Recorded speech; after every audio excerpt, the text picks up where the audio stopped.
அண்ணா பல்கலைக்கழக மாணவி பாலியல் வன்கொடுமை தொடர்பான வழக்கு விறுவிறுப்பான கட்டத்தை நோக்கி நகர்ந்து கொண்டிருக்கிறது.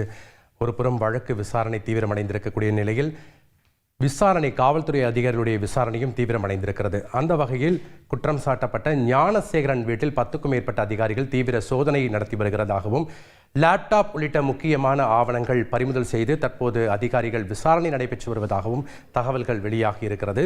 இது தொடர்பான கள விவரங்களை வழங்க இணைகிறார் எமது செய்தியாளர் சாலமன். வணக்கம் சாலமன், தற்போது நீங்க ஞானசேகரன் வீட்டில் சோதனை நடைபெற்றக்கூடிய இடத்துல இருக்கீங்க.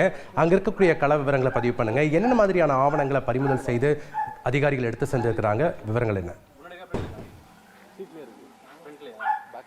அண்ணா பல்கலைக்கழகத்தில் மாணவி பாலியல் வன்கொடுமை செய்யப்பட்ட வழக்கில் ஞானசேகரன் என்பவரை கோட்டூர்புரம் அனைத்து மகளிர் போலீசார் கைது செய்து சிறையில் அடைத்துள்ளனர். குறிப்பாக இந்த வழக்கில் உரிய விசாரணை நடைபெற வேண்டும் என பல்வேறு கட்சியினர் போராட்டம் மேற்கொண்ட நிலையில் இது தொடர்பாக சிறப்பு புலனாய்வு குழு ஒன்றை அமைத்து நீதிமன்றம் உத்தரவிட்டது. அதன் அடிப்படையில் கடந்த ஒரு வார காலமாக சிறப்பு புலனாய்வு குழுவினர் தீவிரமாக விசாரணை மேற்கொண்டு வரும். குறிப்பாக 3 பெண் IPS கொண்ட தலைமையில் இந்த விசாரணையானது நடைபெற்று வருகிறது.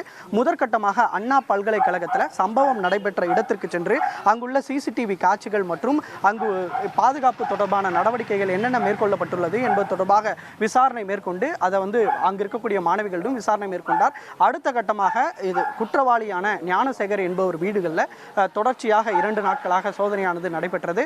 அதன் அடிப்படையில் இன்றும் இந்த சோதனையானது ஞானசேகர் வீட்டில் நடைபெற்று வருகிறது. கோட்டூர்புரத்தில் இருக்கக்கூடிய மண்டபம் சாலையில் அவரது வீடானது அமைந்துள்ளது.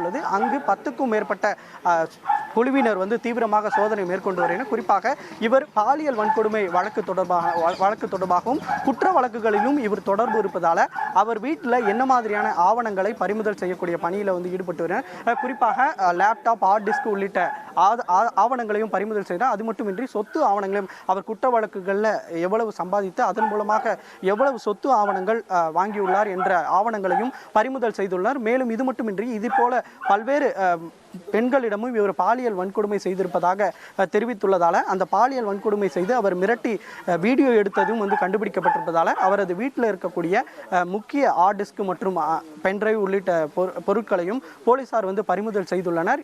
இருந்தாலும் அவரது மனைவியிடமும் தீவிரமாக விசாரணை மேற்கொண்டவர். குறிப்பாக இவர் பல்வேறு வருடங்களாக இந்த குற்ற வழக்கில் தொடர்பு இருப்பதாக கூறப்படும் நிலையில் அவரது மனைவியிடம் தொடர்ச்சியாக விசாரணை மேற்கொண்டு வருகின்றனர். அவரிடம் வாக்குமூலத்தை பெற்று அதனை எழுத்து மூலமாகவும் வீடியோ பதிவாகவும் செய்யக்கூடிய பணியிலேயும் ஈடுபட்டு வருகின்றனர்.